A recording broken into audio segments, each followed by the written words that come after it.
Wait. So there's probably 4 main reasons why you could be winning more games, but you're not. So let's take them one by one. I'll maybe put them up on the screen here so you can see what they are. A little disclaimer before we really start to move forward here. This is from personal experience and what I've noticed when playing my Faceit games, and it might be different for you. If you ask me, it's not as important as some of the other things that's coming later.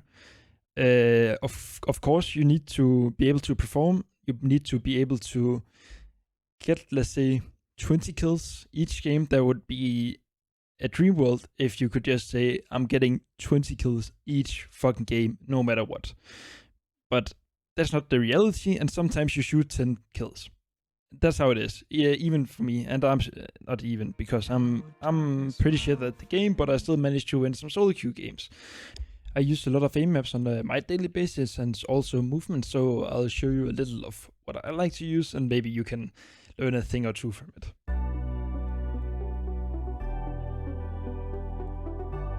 Okay, so now we have arrived here on map aimbots, which I use quite often when I start my aim routine, let's say. So the first thing I do always is I take the deagle, go crouch, boom, boom, boom, boom. And that I do for the first 150 kills, because it's like a good way to warm up your aim, because it doesn't require much and it's almost no delay on accuracy on the deagle when you crouch. So for me, that is what works for me. After I've done that, I usually do like this, boom, boom, and this one as well. Go here, take uneven ground, just so it isn't too easy, because if I don't put this on, it's like way too easy and all the hits basically line up. So it's just to have a little height difference, and then I take like up towards 500 and 700 while doing it this way, and I do some different ways. Sometimes I like to try and 180 a lot, like this, and sometimes I just go for the easy way, you know. And then the last bit I usually do on this map is open up for all of it, and then go for some orb flick shots. Like, not like that. Not like that either, but like that. I try and do like 200 kills like that or something. Okay, so next up here we have Y-Preg Aim Trainer, which I like quite a lot actually. The most useful part which I use it in is when I've played like, let's say 2 games, right? And I'm still hitting like a fucking dog, right? I'm not hitting any shots at all when I use it, right? So it's quite a variety of different things you can do. I like to have either USP or AK-47, of course. And then you can see you have flicking, precision, speed, tracking, burst. Okay, so flicking, it's quite obvious, I think. Just a lot of different ways of doing flick shots. And then you jump on this plate, and you can just start flicking, you know. Also speed, I like this quite a lot actually, and try to push myself to the limits. It really helps. I feel like you can see like this, and just go as fast as you can. It's just so good. And then you have precision here and tracking and so on. So I would really say, give it a go. If your aim is rusty after 2 games and you're not hitting those shots that you usually do, put half an hour into this, and then you're miles better in your next match, and you can see the difference night and day. Okay, so the last thing I really like to put my focus into, not as many people do it, I think, but it's movement. I really enjoy movement, and I'm not quite sure you can see the effect in game. I'm not bad at movement at all, but I don't know if it's worth the time I put into it, or you should do it. But I think it's a really good way to relax. Maybe after a game, it's been a rough game, you know. Take a break. Take 5-10 minutes of movement. Sometimes I like to put a little surf in there, but most of the time I like to do movement either on these 2 maps. Movement by Bedway. I think they are fantastic maps. or I like to go on the community server here, just type in KC. The ones I usually join are the ones called Brutal. You probably can't see them right now, but the Brutal tier 1 to 3 or 1 to 5, those are usually the servers I join, and it's good to just keep your movement up to date while also having a little break, so it's not game, but like game, movement, and then maybe game A/B trading or whatever it is you like to do, but just to split it up a little really helps a lot. The next point I want to go through, obviously, the Russians. Okay, everybody hates them, but here's the but. I don't think the hate is that important. I don't think the hate is needed, okay? The Russians, yes, sometimes you get into a game with the stereotype Russian guy who's full, he is yelling at you and all that stuff. That happens, it does. But most of the time, they really aren't that bad, okay? If you go into the game with an open mind, you see a Russian on your team, whatever it is, a Dane, you play with a Danish person, whatever it is, don't be tilted in the lobby already, because then you then you didn't. Nice. Because then you will be tilted from the first round already, and that doesn't end good. So just clear your mind. You see a Russian guy, it doesn't fucking matter. It's as if you get whatever your favorite country is to play with. Let's say it's Sweden. Just in your head, it's the Sweden flag. And yes, sometimes they do still yell, but for the most part, if you open your mind and you are fine with a Russian guy, they're most likely just gonna be fine. It's more for the memes, if you ask me, of hating the Russians and whatever it is. And yes, they can play fucking good. They can play insanely good.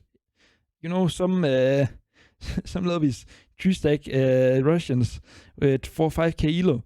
Like, some of those games I don't even have to try and play myself, because the Russians are so good and I know they can call, and I know whatever they are doing, I can trust that.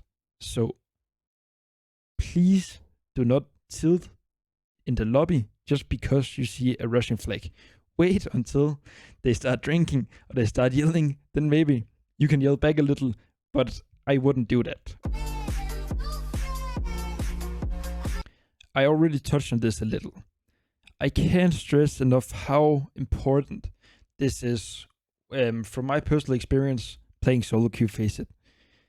And when I said open your mindset, I really mean it. It's not just, yes, I open my mindset, it's fine, I'll keep playing my game.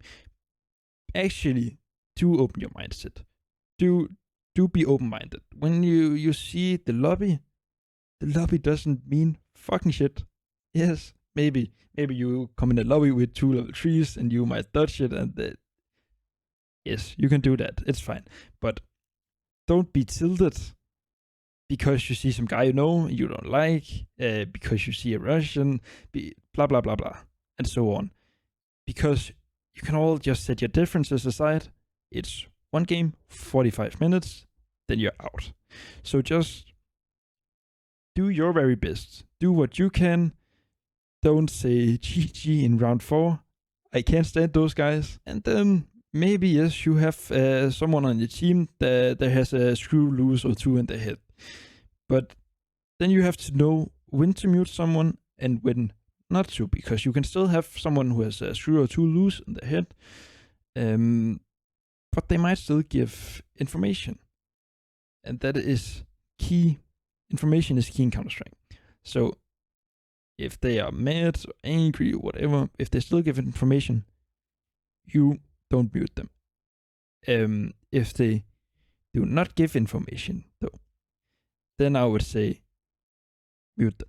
If they are screaming saying GG from round 4 and trash team, GG go lose fast, this is a waste of my time, no information, then you're better off muting them. but do not kick them, because a bad player is always better than a bot. Always. So, be open-minded, know when to mute people, and do never kick anybody. This will get you very, very far. And if your team wants to play together, you do that, okay? It's totally fine if you calls or whatever. Listen to the calls, call yourself, play as a team if all 5 guys are in for it. Please do that for your own sake. If the team does not want to play together though, you play individual games and you can still win those games easily. You still give information, of course, but it's not calculated with executes and whatever economy. Sometimes it's going to be a shit show, but you can still win those games by not forcing strategy upon your team. Most of those games you have individuals who really shines and goes out and get those kills, and sometimes it's myself and sometimes it's my teammates. But do not correct the mistake your teammate does if they don't want to play together or anything, because you cannot, I can't stress this enough, you cannot change a play style, a player midway through a Faceit game. You are just gonna end up tilting them and then you're gonna lose the game. So let them play their game and you play your game. And then you have a much, much higher chance of winning this game. Green, what's your problem, Green? What is your problem? Missile alone ramp.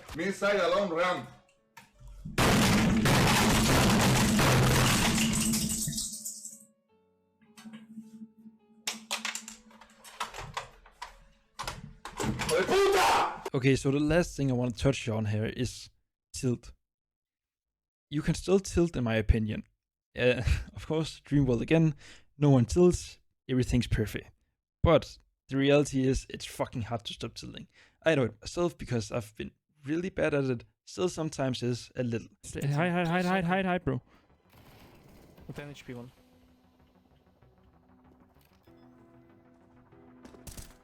Nej, hvor jeg... Altså, fuck. Hvorfor kan det ikke bare fucking gemme sig, mand? No, 10 HP. En lille fucking jegner, mand. Lyt nu til, hvad jeg siger, mand. Altså, Jesus Christ. But the main thing I want you to focus on about tilt is not to let it out on your teammates, because as soon as you let the tilt out on your teammates, it's gonna affect the whole team, and the whole team is gonna start to get mad and maybe GGs and whatever. So never let it go out on your team. Hold it for yourself. Give the calls. I see one banana. He has an AK now, and blah blah blah blah blah.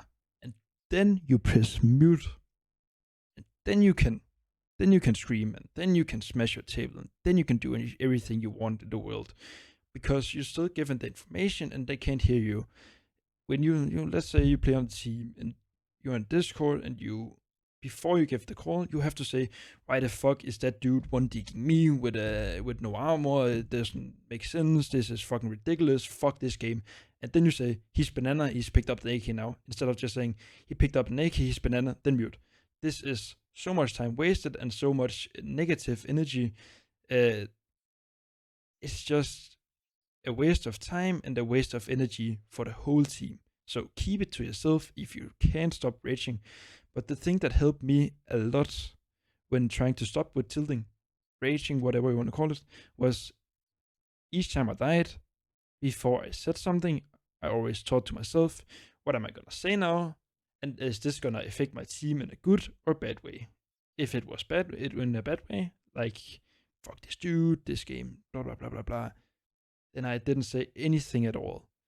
But when I could fast think it through and say, okay, I'm not going to tilt, I'm not going to let this go out of my team, I just call where he is.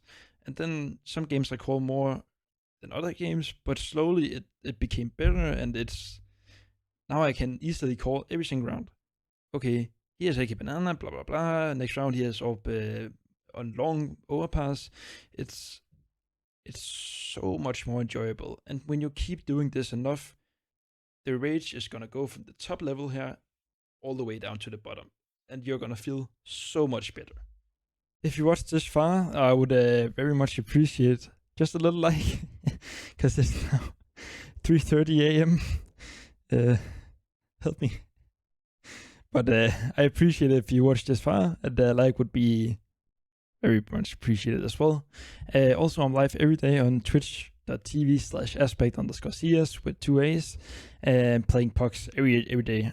Faceit. So if I see you there, that would also be very nice. Bye.